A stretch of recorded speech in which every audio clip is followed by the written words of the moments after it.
All right, guys. So today we're gonna be reacting to why Europe is insanely well designed. Why is very designed? Because I think again, in my personal opinion, they have very strong art and culture for generations, right? So that gives them a great idea to determine what works, what doesn't, right? And also, United States, where I live, we're just a new country. We're trying to figure out things around, right? So I'm always amazed with European culture since I'm a classical musician myself. So piano is my thing, and I'm always going back to those great years. I study, the Renaissance period, Baroque period, the classical period, Romantic period, even the post-Romantic period, what they call the contemporary or the 20th century. And I'm always amazed so how much Europe has, overcome during those years. So let's jump in. Why Europe is insanely well designed. This is a map of Europe's mass transit railway system Wow, look at across that. 33 countries. The yellow lines indicate the presence of a train line, and as you can see, it's very dense. There are hardly any spaces where there isn't any coverage for railways. Now, if we compare this to a map of railroad tracks in the US, it's a different story. While parts of the US have some good mass transit, there are large areas of the country which isn't covered by Amtrak, the nation's largest passenger railroad service. Yeah, I think there's a lot of native land there, right? So a lot of land owned by the states. It just state and federal government kind of thing. But yeah, that's a lot of land that's not even covered. Let me show you another map, this time of high-speed rail in Europe. Now obviously, high-speed railways aren't going to be as common as regular speed railways as they require excellent design, strict planning, and massive investment. And yet, as we can see, high-speed rail is present in Europe, which is a stark contrast to the US, as you can see from this map. While the US does have some higher speed rail, like the Aquila line in the Northeastern Corridor, it's hardly an effective map of transport solutions. And the Aquila line isn't really that fast either. It can reach about 150 miles per hour, but averages less than 70. This is not the case for Europe's insanely well-designed railroad system. And you have to remember that Europe's system accomplishes this while spanning 33 different nations in a very diverse continent. And I know what you're probably thinking. This is just because Europe is smaller than the United States, which simply isn't true.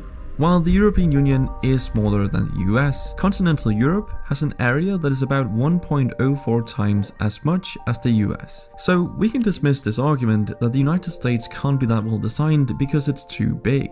Europe simply is better designed. But if you're American, you might not understand why railroad tracks or public transport as a whole is so important. I mean, driving a car works fine, right? Well, no, and Europe showcases why a primary focus on private transportation is so detrimental to a well-functioning transit system.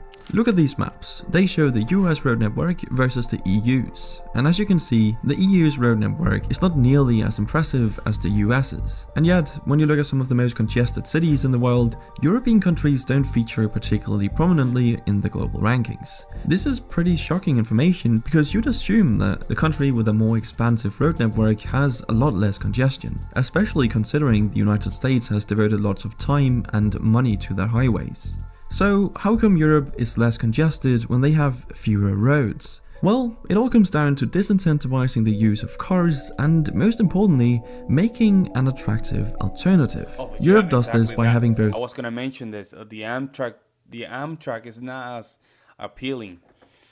You saw that train, that high-speed train. Oh my God, that's nice. You look at that.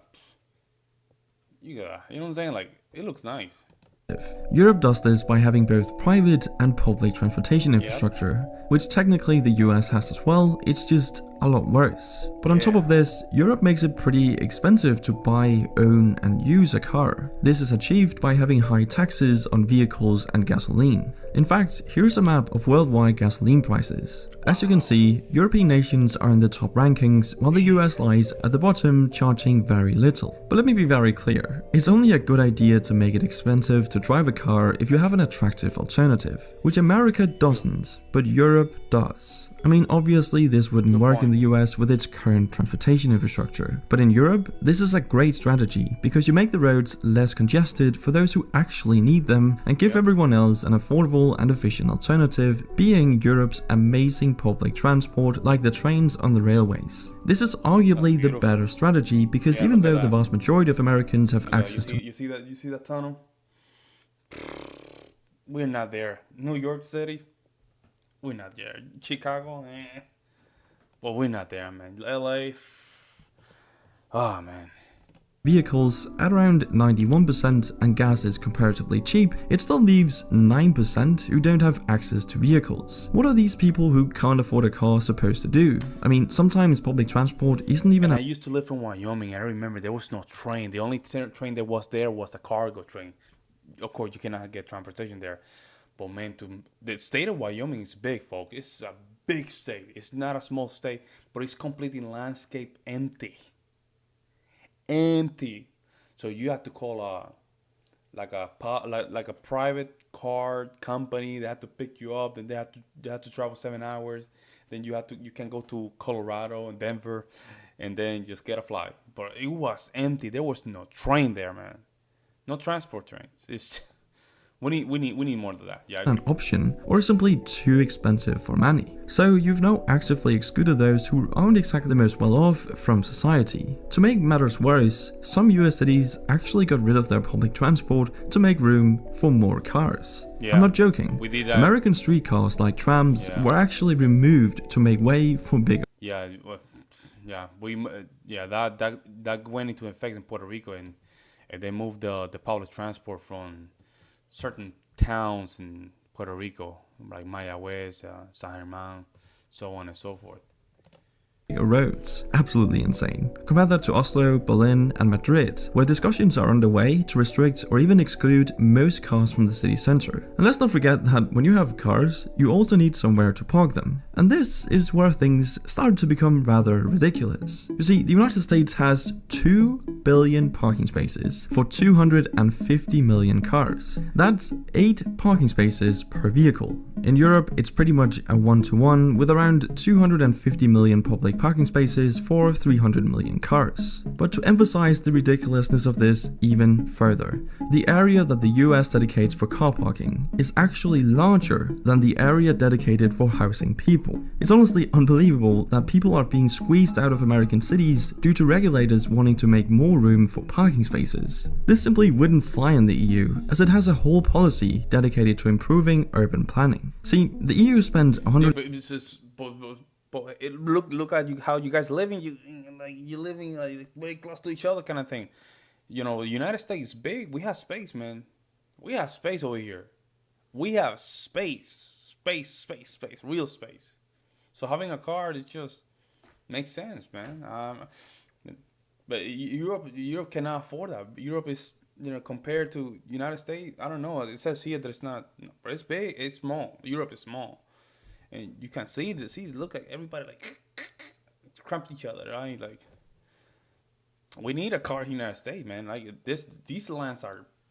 I'm telling you, I drove from New York all the way to Virginia. It's far. It's far. It took me 12 hours to get down there. It's not close. It's not close. Virginia is not even that far away. And I drove from New York to Wisconsin. It took me 3 days. And that's just in the middle of the country. 3 days, almost 4 days.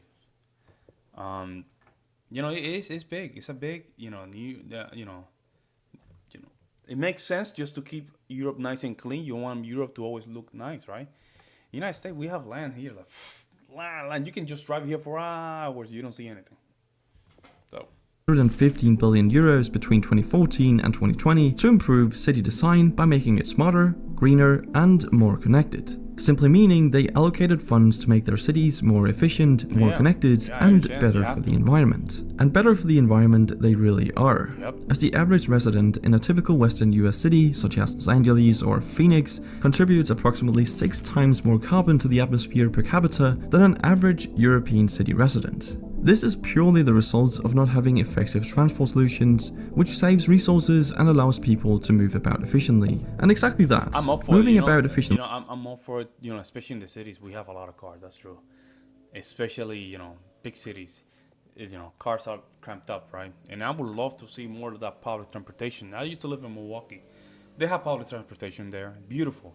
Very beautiful. Um, One of those railroads, local railroads, kind of thing. It's beautiful. It's nice.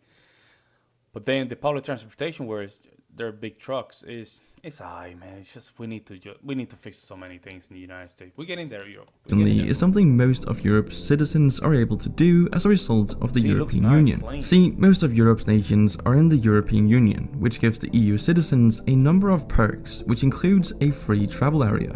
This has been one of the most important achievements of the EU, as it makes it possible for an EU citizen to travel freely to other EU member states and stay for up to 3 months. All they need is a passport or even just an ID card. No visas, no trips to embassies, no form filing, just head straight over. This makes it incredibly easy to travel, study and work in other countries and communities, and having this level of centralization is very important to good design, as it gives the smartest people the opportunity to work where they are most useful. And since good design obviously requires a lot of complicated problem solving and planning, this is very smart. Another smart thing is the incredible biking infrastructure we see in Europe, perfectly illustrated by this map of bike path density in Europe. All the purple lines are bike paths, and there's clearly a lot of them, especially towards the left side of the map, but that's just because this is the home of the Dutch, the Netherlands. Now, the funny thing is, I won't be able to compare this to a map of bike path density in the United States, because such a map hasn't been made. At least I wasn't able to find any, and I can only wonder why. But anyway, what Europe and also the European Union has achieved is pretty remarkable. We do bike a lot, but that not the same as the Europeans. You see what I'm saying? You only see biking to work in the cities, kind of thing. But even in the city, you can't that much. But we think about biking like an exercise activity, so it's kind of different. Which it's not bad, but if you go biking, if you use a bike to go to work, I think that's a great idea. As it's hard to think of another set of such diverse countries where you would be able to travel so freely, in an efficient and inexpensive manner. I mean, you can literally get from Paris to Amsterdam, for example, in just 3 hours for around $30. Imagine being able to travel all over Asia without any border crossings, checks or visas, and being able to stay for months at a time. That would be truly amazing. And let's not forget that Europe... No. We need to check our people. We need to make sure that people are well documented, and make sure that you're not crossing illegally. No, we have to keep things. They just see now you're going over. No, we cannot do that. Make sure you have your documentation on point. You don't get into trouble. This is something I disagree with. I do agree connecting countries to railroads. Let's say connecting one day from Russia, from all the way to United States to Russia, through Alaska and Russia, right? So the state of Alaska, then Russia. I think that's a great idea. That's a great vision, and that was something that was going to happen. But politics. But I think even though that's a great way to just move towards the future, make sure you have your documentation. European design has always been distinctive and very successful. In fact, the continent's history of design and interconnectedness serves as a model for the rest of the world. But even though Europe and the EU are pretty great and have amazing infrastructure, they obviously aren't perfect. And I'd love to hear some of the reasons it might not be, so leave a comment down below if you have some thoughts on this. But that's it for this video. Thank you for watching, and I'll see you in the next one. Very nice video. Very nice video. A lot to learn here. A lot to unpack.